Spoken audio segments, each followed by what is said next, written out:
This month we're going to talk about first aid. When I say first aid, I'm talking about timely treatment of minor scratches, cuts, burns, splinters, stuff like that, which do not ordinarily require medical care by a physician or a registered professional. First aid is never intended to take the place of a physician or a registered professional. Each utility vehicle and each building should have an approved first aid kit available for the workers, and they should also be easily accessible. First aid kits should be kept fully stocked at all times with at least the minimum items required. Each kit should be inspected at least once a month, and when you use the last item in a kit, you're going to want to get those replaced immediately. And Cintas comes in stocks most of the building's first aid kits. That's the picture in the middle. And the other two, the picture on the left and the right, are from vehicles. They can look banged up and dirty on the outside. What matters is if the inside has stuff that's in date and appropriate for you to use. Here's some pictures of the inside of those kits.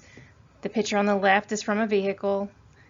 It's got gloves, it's got bandages, triple antibiotic, antiseptic wipes, lots more. There's even instructions if there's something you're not sure how to use. The picture on the right is from a building kit. There's a lot more in it. There's also instructions. Let's go over how to treat a minor cut. Before you treat your cut, you should wash your hands. Washing your hands will remove germs that otherwise could infect your cut. And if you're not somewhere where you can wash your hands, you can use the sterile gloves that should be in the kits. And if you don't have the sterile gloves, you could also use hand sanitizer if that's all you have. So if you have a minor cut, you're going to want to apply pressure by using a sterile cloth or gauze.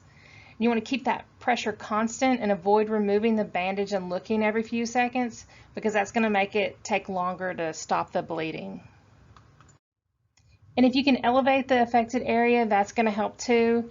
You can help to stop the bleeding by raising the affected area above your heart. Elevation only helps if that cut is on a limb, so if you're cut on your torso, you just need to apply pressure.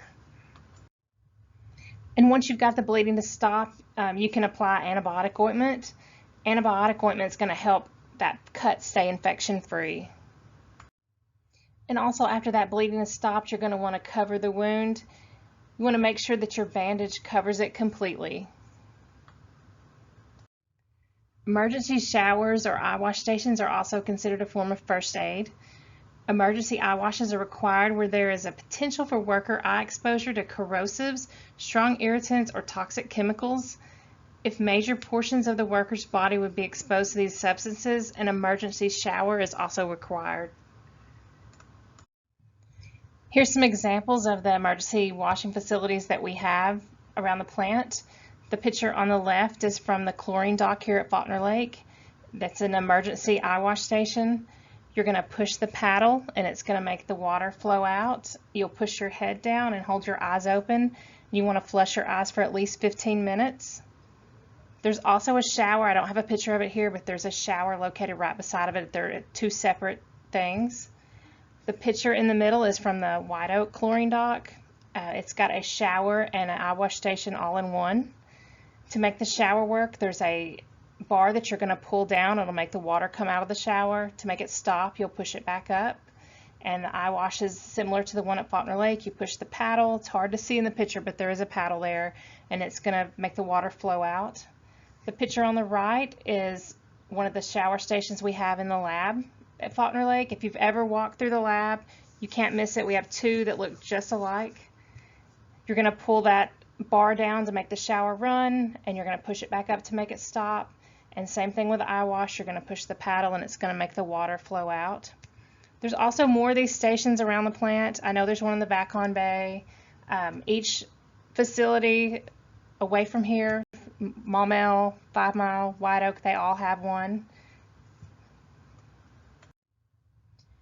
If you have an injury that happened while you were at work and it is something that requires medical attention, and we're talking about something that's beyond just first aid treatment, then you or someone you're working with is going to call 911 and they're going to have you transported to the nearest medical facility. If you have a minor injury that happened while you were on the job, you're going to want to go to Concentra Medical Clinic that's located at 3470 Landers Road in North Little Rock. Their hours are from 8 a.m. to 5 p.m. Monday through Friday, and this is located in the same parking lot as David's Burgers. It's just on the other end.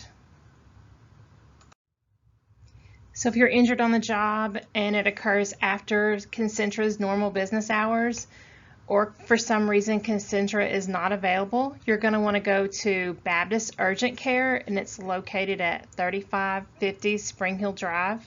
That's in North Little Rock. They're open 8 to 8 Monday through Friday, 8 to 4 on Saturday, and 1 to 6 on Sunday.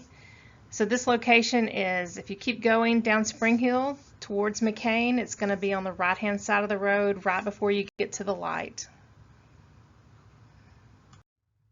And if you have an injury that happens while you're on the job that occurs outside of all of those normal business hours for Concentra or Baptist Urgent Care, then you will go to Baptist Medical Center Spring Hill Emergency Department, and it's located at 3333 Spring Hill Drive, North Little Rock. They're open 24 hours a day.